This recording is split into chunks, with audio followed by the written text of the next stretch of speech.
Allahu Akbar, Allahu Akbar, Allahu Akbar, Allahu Akbar, Allahu Akbar, Allahu Akbar. Salam ilahi menuntut kesatuan, maju serta membela kebenaran untuk negara, bangsa dan kemakmuran. Allah tegakkan, Allah tegakkan.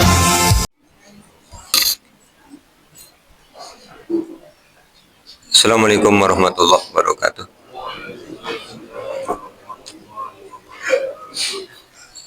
Innal hamdalillah nahmaduhu wa nasta'inuhu wa nastaghfiruh wa na'udzu billahi min shururi anfusina wa min sayyiati a'malina may yahdihillahu fala mudhillalah wa may yudlil fala hadiyalah. Asyhadu an la ilaha illallah wahdahu la syarika lahu wa anna Muhammadan abduhu wa rasuluh. Allahumma shalli ala Muhammad wa ala ali Muhammad kama shallaita ala Ibrahim wa ala ali Ibrahim wa barik ala Muhammad wa ala ali Muhammad kama barakta ala Ibrahim wa ala ali Ibrahim innaka Hamidum Majid. Bapak dan Ibu yang mudah-mudahan dirahmati oleh Allah, syukur alhamdulillah marilah senantiasa kita panjatkan kehadirat Allah Subhanahu wa taala atas limpahan nikmat yang telah Allah berikan pada kita. Salawat, salam dan keberkahan kita mohonkan kepada Allah agar senantiasa tercurah kepada Rasulullah Muhammad sallallahu alaihi wasallam dan keluarganya, sebagaimana Allah telah mencurahkan salawat, salam dan keberkahan kepada Nabi Ibrahim alaihissalam dan keluarganya. Masih di Al-Quran surah Ali Imran. Di pekan yang lalu kita kajiannya pada ayat 83, 84, dan 85. Sudah kami terangkan sampai dengan ayat ke-84. Maka pada pagi hari ini kita akan mulai dari ayat ke-85 surah Ali Imran. Di ayat ke-85 dari Al-Quran surah Ali Imran, Allah Subhanahu wa taala telah berfirman, A'udzu billahi minasyaitonir rajim. Bismillahirrahmanirrahim. Wa may yabtaghi ghairal islami dinan fala yuqbala minhu wa huwa fil akhirati minal khasirin. Waman, dan siapa saja, ia betagi, yang mencari, ghairal islami, selain al-islam, dinan, sebagai agama, falan, maka tidak akan pernah, yuqbala, diterima, minhu, darinya, wahua, dan dia fil akhirati, di akhirat, minal khosirina, di antara orang-orang yang rugi. Bapak dan Ibu yang mudah-mudahan dirahmati oleh Allah, di dalam tafsir Ibnu Katsir, beliau mengutip riwayat yang sampai kepada Imam Ahmad dari Abu Sa'id Maula Bani Hasyim, menceritakan kepada kami Abbad Ibnu Rasyid, menceritakan kepada kami Al-Hasan, telah menceritakan kepada kami Abu Hurairah. Abu Hurairah bercerita, saat itu kami berada di Madinah. Rasulullah SAW telah bersabda, Taji'ul a'malu yaumal qiyamah. Taji'u, akan datang, al-a'malu, amal-amal, yaumal qiyamati, pada hari kiamat. Ini sama dengan yang Allah sampaikan di Al-Quran surah Ali Imran, ayat yang ke-30 ya. Jadi semua amal perbuatan manusia itu akan mendatangi para pelakunya. Yauma tajidu kullu nafsin ma amilat min khairin muhdara. Yauma pada hari tajidu kullu nafsin, tiap-tiap orang mendapati ma amilat apa yang telah diperbuat. Semua yang diperbuat oleh kita, perbuatan kita itu kan berarti mencakup 4 hal Bapak Ibu ya. 4 hal itu apa saja? Satu, yang diperbuat oleh hati. Hati itu juga nanti ada amalnya dan akan Allah tampakkan. Di Al-Adiyat kan Allah menyampaikan wa khusilama fis sudur. Allah akan nampakkan apa yang disembunyikan di dalam hati. Karena dalam hati nanti ada ikhlas, ada ridho, ada sabar. Tapi di hati juga ada namanya riya, ada sum'ah, ada ujub, ada takabur, ada dengki. Itu semuanya ada di hati. Dan ini adalah amalan yang nanti akan datang kepada para pelakunya. Kemudian yang kedua, amalan pikiran. Pikiran punya amalan, punya. Ada namanya husnuddon, itu amalannya pikiran. Ada su'uddon, itu juga amalannya pikiran. Kemudian yang ketiga, amalan lisan kita. Ucapan-ucapan itu juga menjadi amalan yang nanti akan mendatangi para pengucapnya. Dalam ucapan ada kejujuran. Dalam ucapan ada kebohongan. Dalam ucapan ada menepati janji. Dalam ucapan ada ingkar janji. Dalam ucapan ada amanah. Dalam ucapan ada khianat. Itu semua akan didatangkan.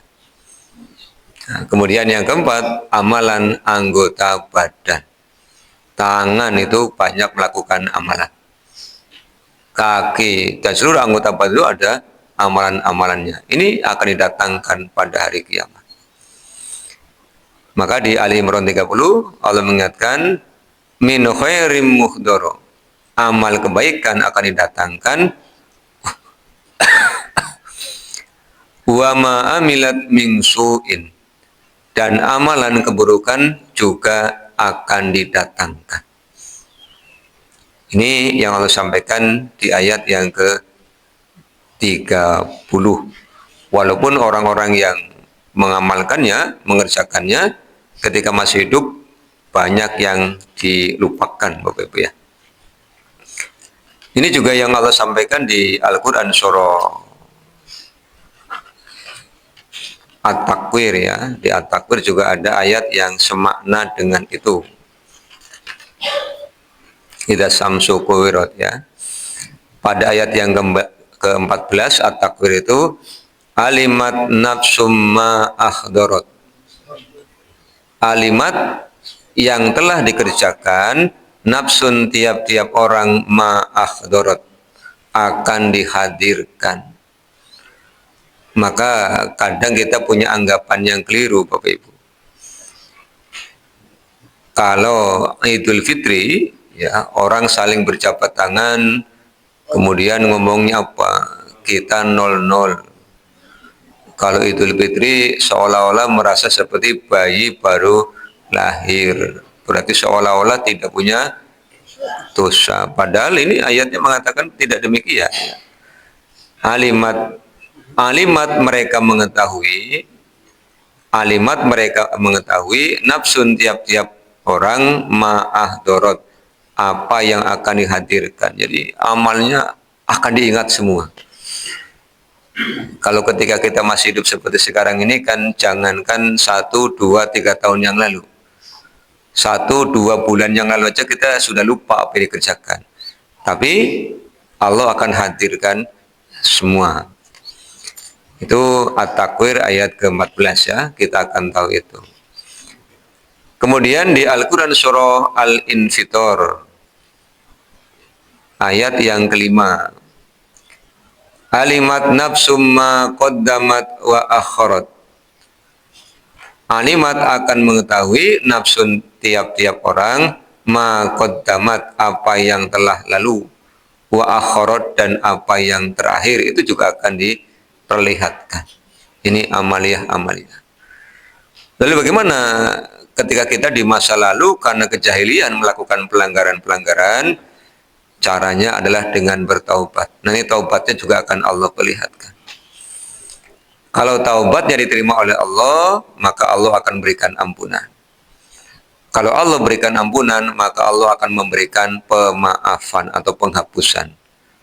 Maka tersisalah amal-amal baik, amal-amal buruk. Nanti dilihat lagi catatannya. Ternyata amalan-amalan baiknya diterima, ampunannya diterima oleh Allah, kemudian yukaffir angkum sayiatikum, Allah akan menghapuskan amalan-amalan buruknya sehingga tinggal tersisa amalan kebaikannya. Ini kesempatannya masih sangat lebar Bapak Ibu. Ketika kita masih hidup seperti sekarang ini, kesempatannya masih sangat lebar. Tapi kalau sudah sakaratul maut, ya selesai. Kita lanjut ke hadisnya Bapak Ibu ya. Fadaji ussolatu, kemudian sholat itu akan datang. Sholatnya akan datang.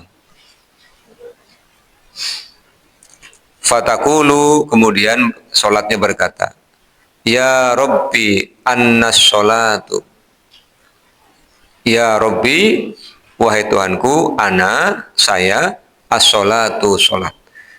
Jadi sholat akan wujud menjadi amalan yang akan datang kepada Allah membela orang yang mengerjakannya. Yang saya kepikiran apa Bapak Ibu? Orang yang tidak beragama Islam. Berarti kan tidak punya sholat. Jelas ini tidak akan datang. Padahal ini adalah amaliyah yang pertama kali akan dinilai oleh Allah. Yang pertama kali akan dihisab. Jadi kalau bahasa dalam kehidupannya ya, ada orang dikasih bantuan. Syarat utama adalah punya kartu tanda penduduk. Begitu dia ikut ngantri, ditanya, Bapak warga sini? Iya. KTP-nya mana? Ada. Kok alamatnya bukan di sini? Bapak termasuk yang tidak diberi bantuan karena identitasnya tidak sesuai dengan ketentuan. Ini sama dengan orang menghadap Allah, membawa banyak kebaikan-kebaikan dunia, tetapi tidak beragama Islam. Tidak punya KTP kan Pak. Sehingga tidak akan dicairkan bantuannya. Lalu nanti ketika menyampaikan argumen, tapi ketika hidup bukankah beramal banyak kebaikan? Sudah dipahalai pahala dunia. Apa pahala dunianya? Popularitas, terkenal. Apa pahala dunia? Banyak orang yang mengagumi. Apa popularitas? Banyak orang yang menghormati. Karena dia sebagai orang yang dermawan. Tapi sayang, karena tidak beragama Islam, tidak akan dinilai. Makanya tadi ayatnya menyampaikan, orang yang mengambil selain al-Islam di akhirat akan rugi, amalnya tidak akan dinilai. Seperti seseorang yang masuk kuliah, bolak-balik, ikut kuliah, ikut tes, tapi dia lupa daftar. Begitu nilainya mau dimasukkan, daftar nilainya tidak ada, karena belum terdaftar. Ada juga orang yang sudah daftar, masuklah al-Islam, tetapi dia tidak melaksanakan aturan-aturan al-Islam. Di kajian kita Sahih Al-Bukhari, pada awal kitab iman, Imam Al-Bukhari mengetengahkan suratnya Khalifah Umar bin Abdul Aziz yang dikirimkan kepada sahabatnya tentang al-Islam, tentang al-iman. Di dalam suratnya Khalifah Umar bin Abdul Aziz, beliau menerangkan al-Islamu, Islam itu isinya apa? Kewajiban-kewajibannya. Islam itu isinya syara'i'u, isinya syariat-syariat, aturan-aturan. Maka yang paling dasar al-Islam itu aturannya 5. Yang paling dasar Bapak Ibu ya. Maka disebut dengan arkanul Islam. Bunyal Islamu ala khamsin. Syahadatnya sudah. Berarti tahap kedua harus dilaksanakan. Bapak sudah daftar, sudah diterima sebagai warga kampus ini. Kewajiban berikutnya apa? Harus berangkat kuliah, ini jadwalnya. Bapak sudah jadi orang muslim, sudah harus menghadap Allah, ini jadwalnya sehari 5 kali. Harus. Kalau tidak berangkat, ya nanti nilainya tidak ada. Kalau tidak ada nilainya, ya nanti bisa jadi mahasiswa abadi. Kalau murid, yang ngendok berarti. Kawak orang munggah. Berangkat, sehari berapa kali? 5 kali. Siap. Begitu sholatnya dikerjakan, maka ketika nanti meninggal, berdiri di mahsyar, sholatnya akan datang, dan dia mengatakan kepada Allah, ana as-sholatu, saya sholat. Fayaqulu, kemudian Allah berfirman, innaki ala khairin, sesungguhnya engkau berada dalam kebaikan. Sholatnya dinilai baik, maka seluruh amaliyahnya akan dinilai baik. Maka saya ingin titip pesan Bapak dan Ibu ya, pada Bapak Ibu semua, sampaikan kepada saudara, keluarga, sebuah pesan penting. Sesungkan apapun, sesibuk apapun, jangan tinggalkan sholat. Dan ketika mengerjakan sholat, jangan kepenake. Kerjakan sholat dengan berkualitas. Kalau kita membicarakan tentang sholat, seluruh syariat Allah titipkan oleh Allah kepada malaikat Jibril untuk disampaikan kepada Rasul. Tapi khusus untuk sholat, Rasul dipanggil langsung oleh Allah, naik ke langit pada peristiwa Mi'raj. Artinya, itulah yang sedang Allah inginkan kepada orang-orang mukmin. Sholat itu Mi'raj. Bukan hanya gerak lisan, gerak badan, tetapi ada perjalanan spiritual.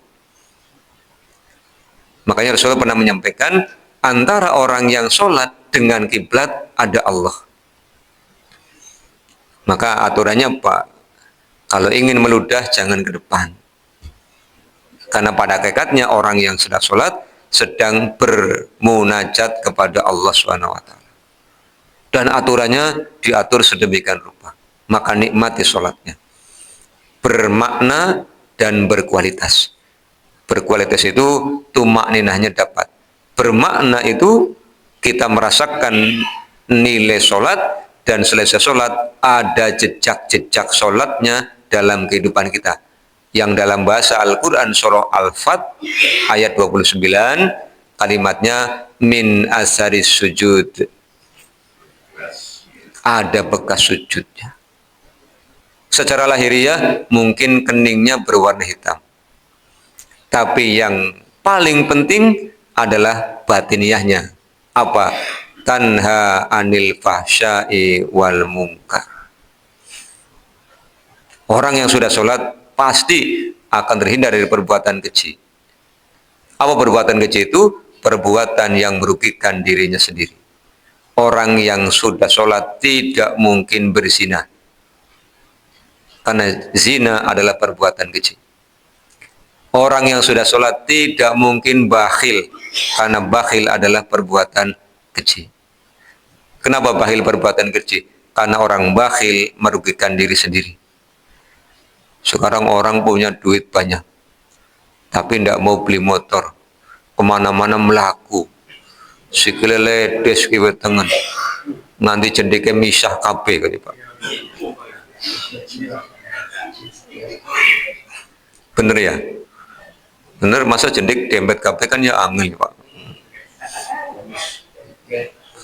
Takoni, kenapa sih tidak mau beli motor? Eman-eman duit, suka melaku ledes kabeh. Itu namanya orang yang bakhil. Ini orang yang keji, merugikan dirinya sendiri. Kalau dirinya sendiri saja tidak dia sayangi, bagaimana orang? Wal mungkar. Orang yang sudah sholat tidak mungkin melakukan kemungkaran. Apa kemungkaran itu? Perbuatan yang merugikan orang lain. Dusta itu merugikan orang lain. Ingkar janji itu merugikan orang lain. Khianat itu merugikan orang lain. Bahkan kedustaan orang yang punya kewenangan lebih berbahaya daripada kedustaan banyak orang. Karena apa? Dia punya kewenangan. Begitu tanda tangannya digunakan untuk hal yang madorot, efeknya sangat luar biasa. Maka Bapak Ibu yang tanda tangannya masih laku dan berefek, hati-hati. Tanda tangan yang bisa menyebabkan warga itu bahagia atau malah mencelakai, dibaca dulu. Jangan kalau sudah ditandatangani baru dibilang, aku ndak baca lah keprimen. Baca dulu. Wong zaman anak-anak ngambil rapot aja ya Pak. Kemudian datang, tanda tangan rapot. Ya nanti dilihat dulu. Nilainya jangan langsung tanda tangan. Nah, PAI berapa, Bahasa Indonesia berapa, PKN berapa. Terus dikasih evaluasi. Oh ya bagus. Jangan langsung propot begitu kebijakannya merusak baru ngomong. Aku ndak baca lah keprimen. Ini yang punya kewenangan hati-hati. Karena tangannya nanti akan dimintai tanggung jawab. Nah, sholat itu luar biasa. Maka kata Allah, innaki ala khairin. Engkau berada dalam kebaikan. Wataji'us sodakotum. Akan didatangkan sodakoh. Baik sodakoh wajib, namanya zakat. Zakat harta atau zakat fitri. Ataupun sodakoh sunnah. Sodakoh sunnah berarti pemberian-pemberian dari orang yang punya kepada orang yang tidak punya. Maka Rasulullah SAW menyampaikan pernyataan orang kaya haram makan sodakoh. Jadi orang kaya jangan pernah minta sodakoh. Maka kenapa Bapak Ibu lengko atau ponggol atau nasi kuning yang kita dapatkan kalau hari Rabu pagi itu judulnya bukan sodakoh. Judulnya infak. Karena kalau infak itu umum, semua orang boleh menikmati. Kalau sedekah berarti sing miskin dine, sing suki ora kena dine. Karena apa? Ada peruntukannya masing-masing. Kalau kepada orang yang sama, kita bisa memberikan infak, bisa memberikan hadiah. Yang lebih tinggi, kita bisa memberikan hadiah. Sebab amal akan dinilai berdasarkan nawaitu dan perbuatannya. Rasulullah SAW itu sebagaimana diceritakan oleh Bunda Aisyah, dikirimi sampil kambing oleh tetangganya yang kaya, kemudian bilang, ya Rasul, ini sedekah buat Anda. Kata Rasulullah, kami para nabi dan rasul tidak boleh menerima sedekah. Dikasihkanlah kepada tetangganya Rasul yang miskin. Ini sedekah buat Anda. Diterima oleh tetangganya, dimasak. Setelah matang, Rasulullah diantri. Apa kata tetangganya ini? Ya Rasul, ini hadiah buat Anda. Diterima. Ibu Aisyah tanya, ya Rasul, bukankah ini daging kambing yang sama? Iya, tapi tiap-tiap orang telah mendapatkan apa yang dia niatkan dan yang dia amalkan. Orang kaya kepada orang miskin dipahalai sedekah, orang miskinnya kepada Rasulullah dipahalai hadiah. Jadi jangan punya pikiran, lang pada baik. Innallaha la yanduru ila suwarikum wala ila atsamikum walakinnallaha yanduru ila qulubikum wa a'malikum. Yang pertama Allah nilai hatinya dulu. Ini niatnya apa? Baru amalnya. Itu al-Islam, Bapak Ibu. Jadi jangan pada baik apa? Pada baik. Nah itu yus apa jadi Gusti Allah? Iya, tapi Allahnya sudah bilang yang dinilai dua. Nah, sekarang orang ikut lomba, jurinya bilang kriterianya ada dua, terus ngomong pada juri, wis apa jari jenengan? Orang dinilai Bapak Ibu. Sudah diberi rambu-rambu kok apa jari keprimen. Nah, Itu aturannya. Maka sodakohnya akan datang. Sodakohnya bilang begini, ya Rabbi anas sodakotu, aku sodako. Fayaqulu innaki ala khairin, sesungguhnya engkau dalam kebaikan. Tadi sholatnya, ini sodakohnya, karena kaitannya dengan fardu, berarti ini zakat, Bapak Ibu. Summa kemudian yaji usyamu, akan didatangkan saumnya, Ramadannya yang penting. Jadi kalau belum kuat yaumul isnin wa yaumul khamis, kalau belum kuat ayyamul bid, minimal Ramadan komplit 1 sampai selesai. Jangan tutup kendang. Apalagi buka orang nutup kan, kayak wong lomba lari maraton, melayu kabeh pas setar, begitu sampai garis acuil kan. Ya, ini akan datang. Fayaqulu, kemudian dia berkata, ya Rabbi anasyamu, saya ibadah saum.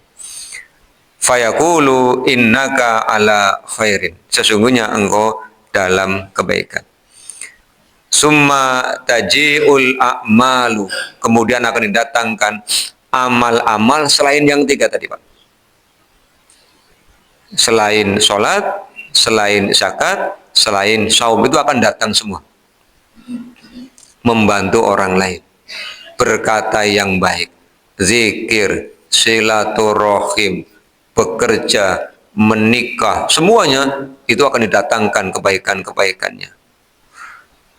Kullu dzalika yaqulullahu ta'ala innaki ala khairin, kamu berada dalam kebaikan. Yang terakhir datang siapa?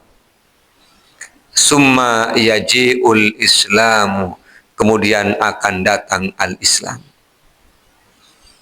Fayaqulu, kemudian Islamnya mengatakan, ya Rabbi antas salamu, ya Tuhanku antas salamu, engkaulah pemberi keselamatan, wa ana al-islamu, dan saya adalah al-Islam.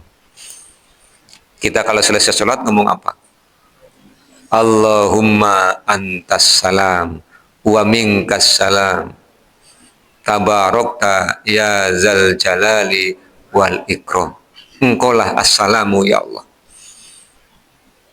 dan saya, kata al-Islam, saya adalah al-Islam. Fayaqulullahu ta'ala, kemudian Allah ta'ala berfirman, innaka ala khairin, sesungguhnya engkau berada dalam kebaikan.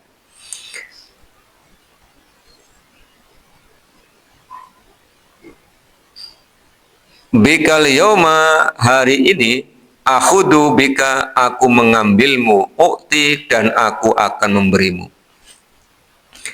Jadi kata Allah, hari ini al-Islamnya aku ambil, aku terima, maka semua amalnya akan diterima.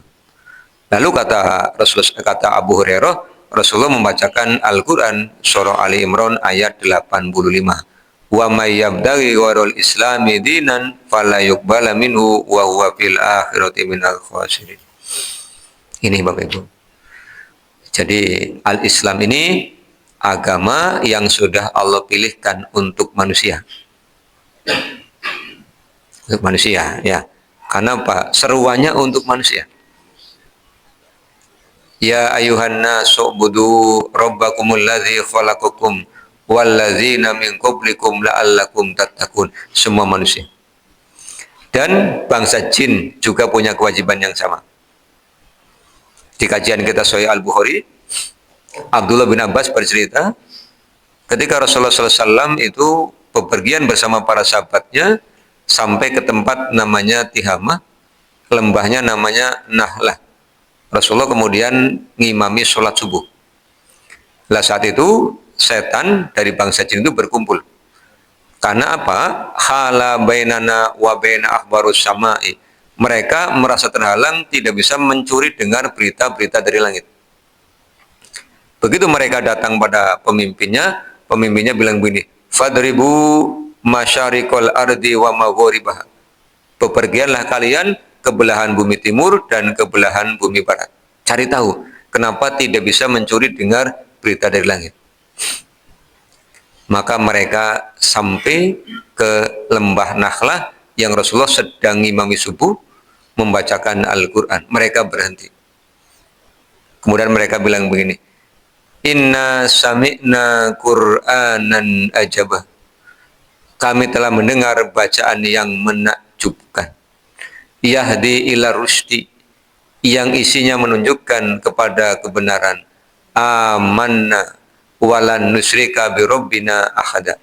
Kami telah beriman dan kami tidak akan menyekutukan Allah dengan sesuatu pun. Saat bangsa jin ini ngomong begitu, Bapak Ibu, Rasulullah belum tahu. Baru kemudian Allah turunkan Al-Quran surah Al-Jin. Al-Jin ya, nanti dibaca tafsirnya. Mereka beriman. Maka di Al-Quran surah Ar-Rahman, Allah siapkan 2 jannah. 1 jannah untuk manusia, 1 jannah untuk bangsa jin. Jannatani. Jadi nanti jin juga masuk surga, hanya surganya beda. Tapi ketika manusia dan jin tidak mau beragama Islam, atau beragama Islam tapi tidak mau mengikuti aturan, namanya fasik, dolim, muktasid, munafik, musyrik. Ini kan lahiriahnya beragama Islam, maka akan dihukum di tempat yang sama, Jahannam. Di Al-Quran surah Al-A'raf, Allah menyampaikan, walaqad dara'na li jahannama katsiran minal jinni wal ins. Dan sungguh kami akan penuhi Jahannam dengan kebanyakan bangsa jin dan bangsa manusia. Dihukum bareng di situ. Tapi kalau masuk surga, dipisah, tempatnya beda. Dan Bapak Ibu, jangan pernah punya pikiran kalau yang melanggar banyak itu tidak akan dihukum.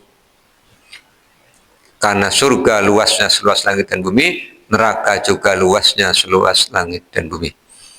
Dalam kitab Sahih Al-Bukhari pada kitab Mawaqitus Shalah, Rasulullah bercerita, ketika sholat duhur kemudian sangat panas, Rasulullah akan menangguhkan sholat duhurnya. Kata beliau, abridu, abridu, abridu. Tunggu sampai sejuk, tunggu sampai sejuk, tunggu sampai sejuk. Kenapa? Karena di waktu duhur yang sangat panas, itu adalah hembusan Jahannam. Hembusannya saja sudah berapa panasnya, Bapak Ibu. Apalagi di dalamnya. Maka kita berlindung kepada Allah agar jangan sampai masuk ke sana. Sehingga dalam tahiyat Rasulullah ngajari kita doa, Allahumma inni a'udzubika min adzabi jahannam. Kita pun berdoa kepada Allah dengan Al-Baqarah 201. Rabbana atina fid dunya hasanah wa fil akhirati hasanah wa qina azabannar. Kita ingin dijauhkan oleh Allah dari siksa neraka. Rasulullah SAW menyampaikan semua orang akan masuk neraka. Apa makna kalimat itu? Dalam kitab Sahih Al-Bukhari pada bab keutamaan sujud, setelah Allah SWT menilai, menimbang semua amal manusia dan bangsa jin, Allah akan bentangkan sirat di atas punggung Jahannam. Ini makna semua orang akan masuk neraka. Lewat, Bapak Ibu. Lewat. Dan kata Rasulullah, aku orang yang pertama lewat.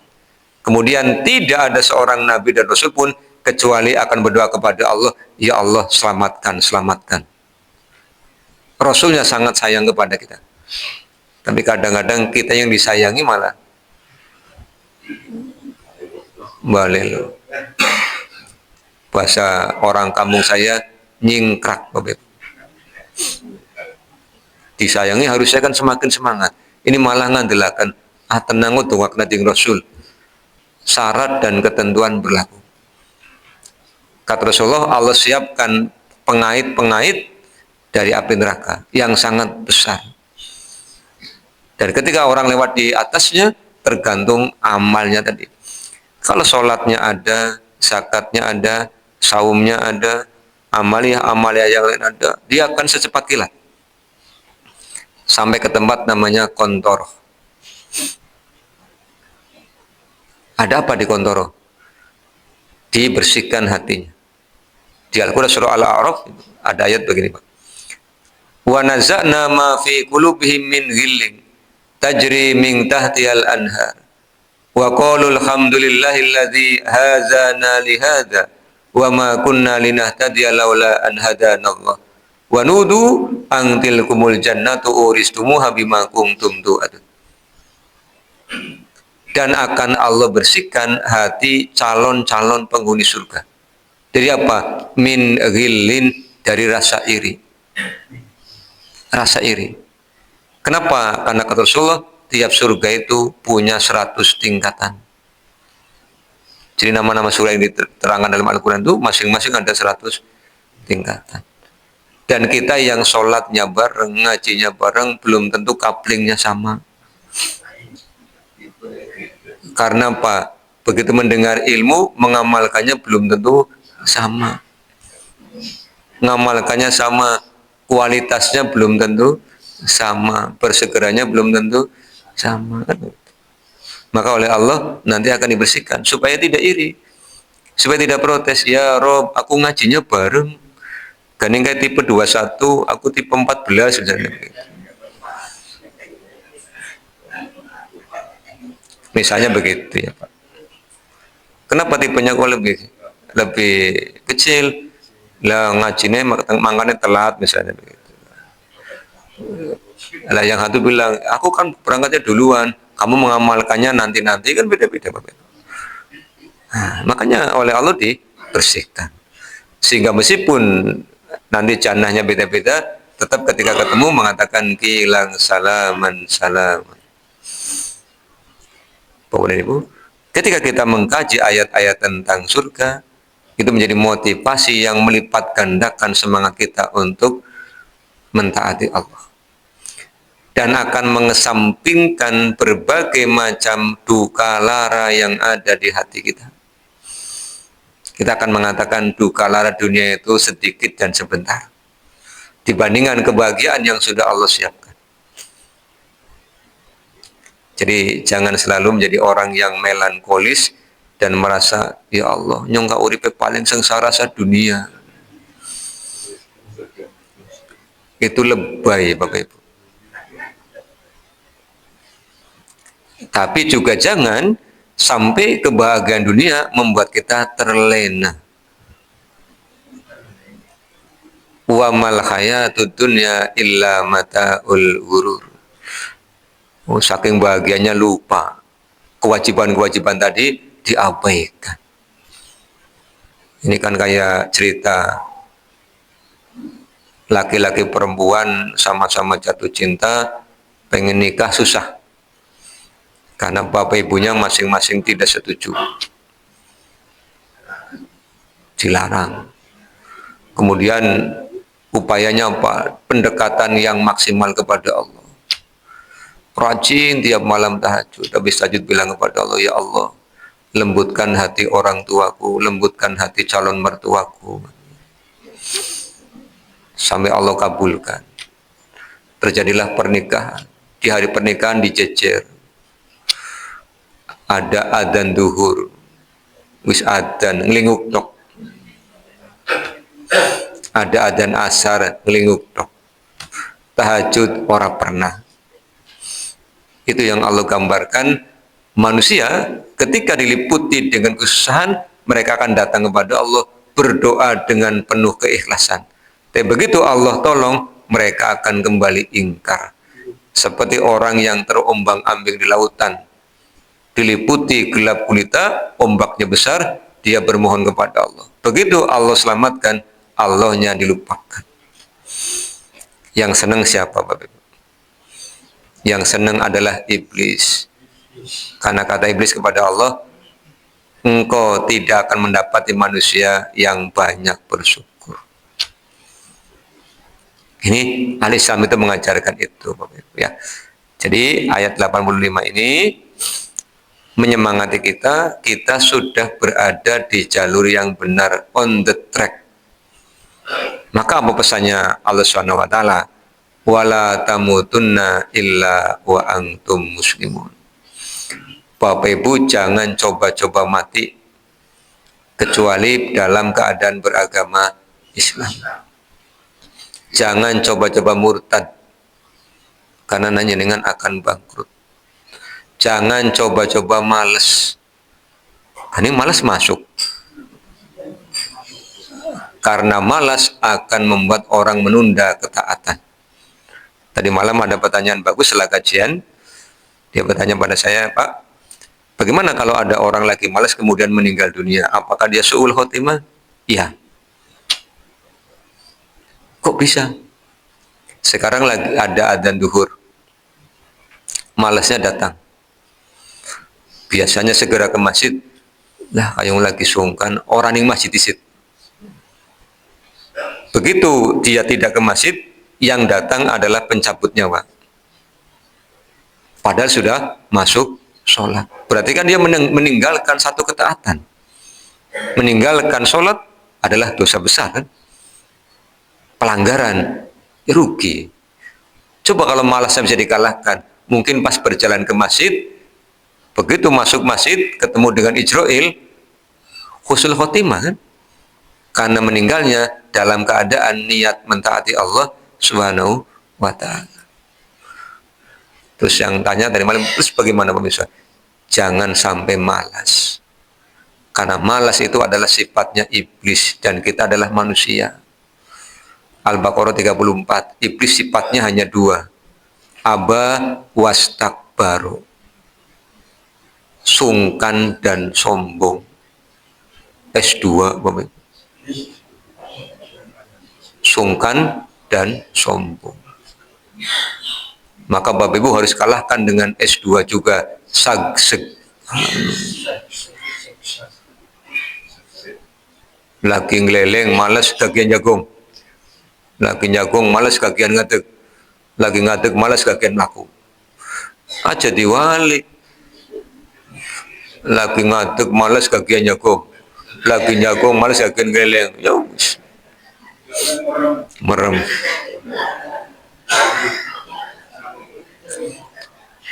Terus ngomong apa? Di pegawaian kan ditinggal ngeleleng orang pragat-pragat. Ya iya, sing ngarjakna sapa. Nah ini ya, ada solusi-solusinya. Maka al-Islam ini, yuk kita jaga nih bareng-bareng, kemudian kita dakwahkan. Dan berislamlah sesuai dengan aturan. Jangan sakarepe dewek. Totalitas. Maka Bapak Ibu, di Al-Quran surah Fatir ya, ayat 32-33. Surah ke-35 Ibu. Summa awrasnal kitabal ladzina astafaina min ibadina. Summa kemudian awrasna, kami akan wariskan Alkitab Al-Quran alladzina kepada orang-orang yang istofaina telah kami pilih. Jadi Bapak Ibu termasuk orang yang Allah pilih mendapatkan warisan Al-Quran. Min ibadina, di antara hamba-hamba kami.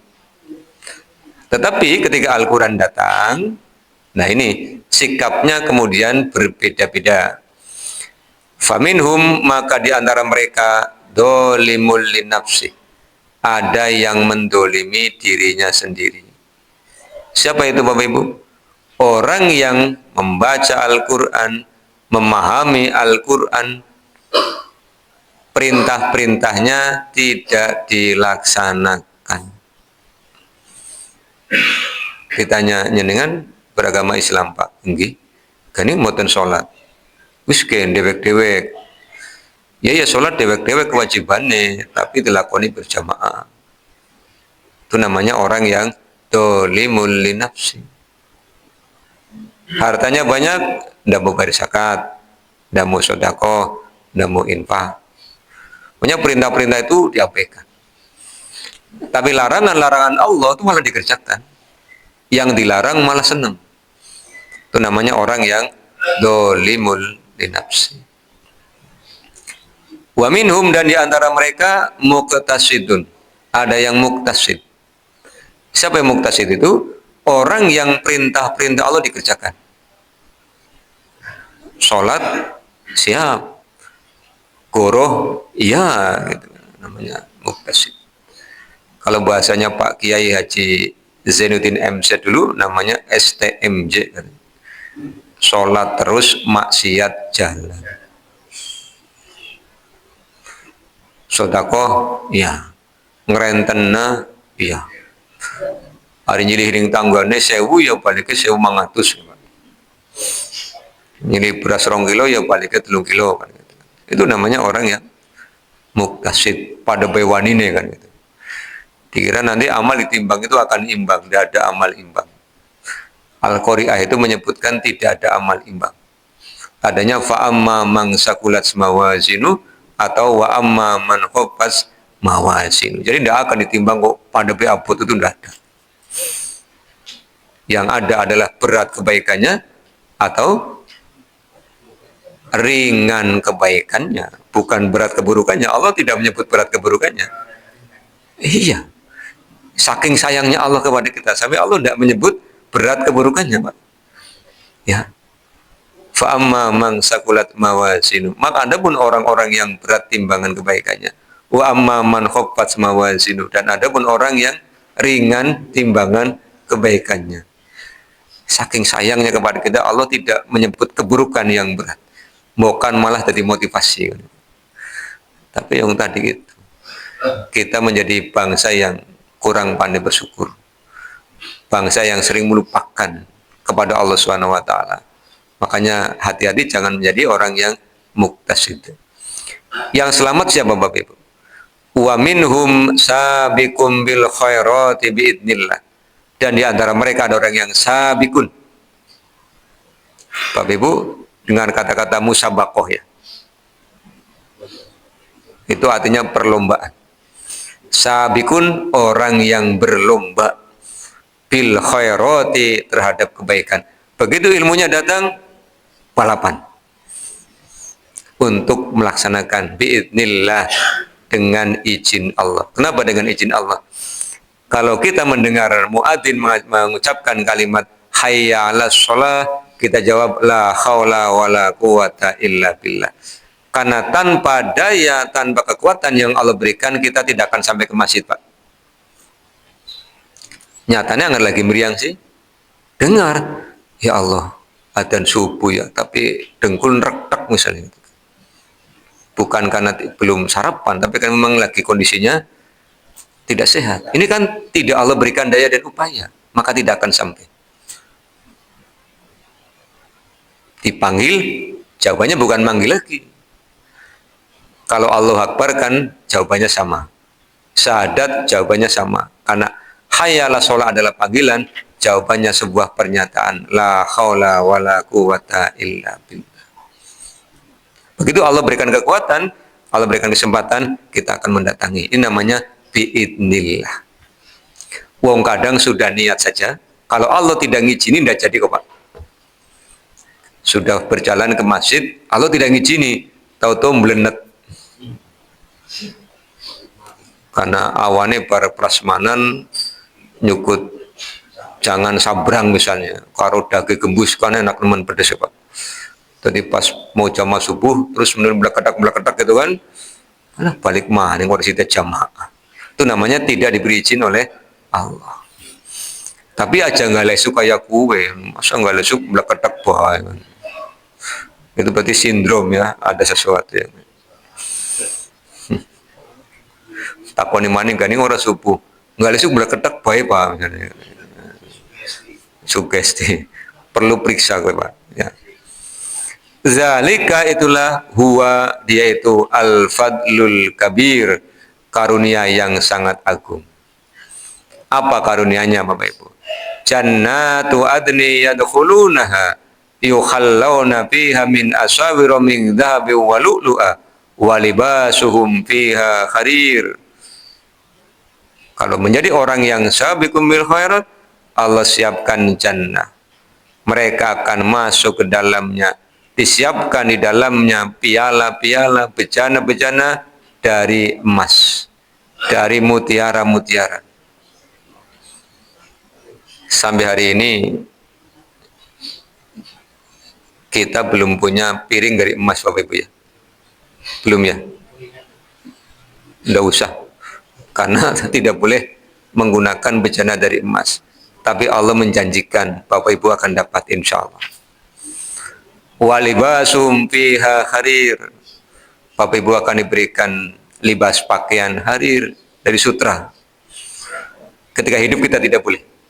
Yang laki-laki tidak boleh pakai sutra, haram. Kalaupun mau pakai ukurannya hanya segini. Papan nama. Jadi kalau pengen ngerasain di sutra, buat papan nama sini. Terus ngomong, "Ke papan namanya sutra kan ini sama noto." Rasul hanya mengizinkan segini bagi laki-laki. Tapi dalam jannah siap-siap diberi libasuhum fiha harir. Ngomongnya apa? Wa qaulul hamdulillahilladzi adhaba annal hazan. Pujian milik Allah yang telah menghilangkan dari kami kesedihan. Inna rabbana laghafurun syakur. Sesungguhnya Tuhan kami laghafurun, maha pengampun, syakurun, maha bersyukur. Karena kita disuruh oleh Allah sangat taat, Allah pun akan sangat berterima kasih. Terima kasihnya apa? Diberikan jannah, diberikan keridhaan. Jadi pulang dari sini nanti semangatnya akan berlipat-lipat. Nanti ganti hari turun lagi. Ketemu hari Jumat dihutbahi semangat lagi. Jumat kurang, malam Sabtu kesini lagi, disemangati lagi kajian hadis. Nah, Sabtu pagi ke Alidayah, nanti disemangati lagi. Randu gunting, rontrong 20. Malam Alidayah Cendrawasih, Pak. Malam Ahadnya pengen semangat lagi ke Segarawana, tak semangati lagi di sana, ketemu lagi. Malam Seninnya ke Al-Hidayah lagi. Malam Selasanya ke Semanggi. Malam Rebunya ke Baitur Rahim. Ya, malam Kamisnya ke Banjaratma. Malam Jumatnya ke Baitur Rahman. Jadi seminggu ikut pengajian terus, semangat terus, kemuladak mulat imannya. Iya, memang harus begitu. Kan yang namanya HP atau mobil listrik atau motor listrik, begitu casnya penuh, larinya kencang. Begitu baterainya mulai ngedrop kan, enggak ya Pak. Ngeleo kan gitu ya. Jadi cara ngecasnya apa? Cara ngecasnya adalah diingatkan. Maka beruntunglah Bapak Ibu ketika jenengan berkesempatan untuk ikut kajian, tidak hanya dicatat sebagai sebuah pengetahuan, tapi sebagai cara untuk ngecas keimanan. Dan kita ingin iman kita itu yazidu, jangan sampai yang kusuk. Yazidu Pak, naik. Supaya yang kita cita-citakan kita dapatkan. Apa sih? Husnul khotimah. Makanya kalau lagi malas, ayo buang jauh-jauh. Bapak Ibu, fisik itu tergantung hati dan pikiran. Fisik kita mungkin tidak sekuat orang lain, tapi kalau hati dan pikirannya semangat, itu bisa mengalahkan, bisa menutupi kekurangan fisik. Allah tunjukkan kemahakuasaannya. Ada lomba namanya paragim. Orang-orang yang oleh Allah diberikan keunggulan, tapi sisi lain ada kekurangan. Tapi Allah luar biasa menunjukkan kepada kita. Itu karena apa? Hati dan pikirannya semangat. Apalagi kita yang diberikan kesempurnaan.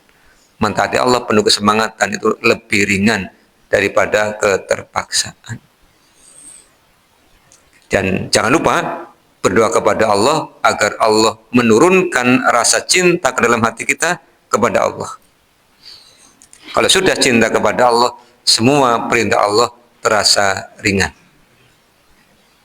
Yang sering saya gambarkan seperti seorang suami yang mencintai istrinya. Istrinya lagi hamil. Mas, pengen pelem sing rada mateng tapi rada mentah. Kemadu. Tukune ning endi, Dik? Wong lagi ora usum. Ya primen carane keprimen. Oh ya wis siap. Nah, nulislah di status WA. Adakah yang tahu pelem dengan ciri-ciri A, B, C? Teman-temannya pada japri. Allah tolong. Datang. Ana mas, endi kowe ning wite, iki ning wite. Mangane gede kaya kowe wite keprimen meneh. Tapi karena cinta akan dilakukan. Nembe njaluk pelem. Durung njaluk sejene ya, Pak. Nah, gitu kan. Ini karena apa? Kecintaan. Maka ingin memenuhi apa yang diinginkan oleh yang dicintainya. Kalau seperti itu, bisa kepada Allah jauh lebih dahsyat. Makanya para sahabat rela meninggalkan Makkah ke Habasyah, melaku. Rela meninggalkan Makkah ke Yasrib, melaku Bapak Ibu. Apa yang mereka bawa? Pakaian yang mereka kenakan. Karena rumahnya, hartanya tidak boleh dibawa. Apa mereka berat? Tidak. Karena mereka mencintai Allah. Itu sudah terbukti dalam sejarah. Kita tinggal niru. Dan mereka para sahabat generasi terbaik kata Rasulullah. Sebaik-baik generasi adalah generasiku. Karena mereka dididik langsung oleh Maha Guru.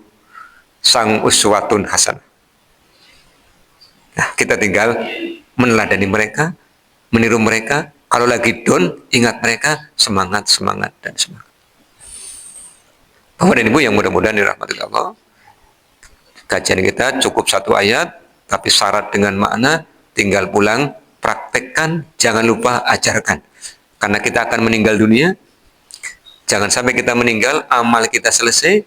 Kalau kita mau ngajari orang lainnya masih hidup, mengamalkan, orangnya beramal, kita kebagian. Orangnya ngajari orang lain lagi, kita kebagian lagi. MLM, multi level mengajarkan. Aja marketing, orang lagi dagang mengajar. Akhirnya marilah kita tutup dengan doa kafatul majlis. Subhanakallahumma bihamdika asyhadu an la ilaha illa anta astaghfiruka wa atubu ilaika. Assalamualaikum warahmatullahi wabarakatuh.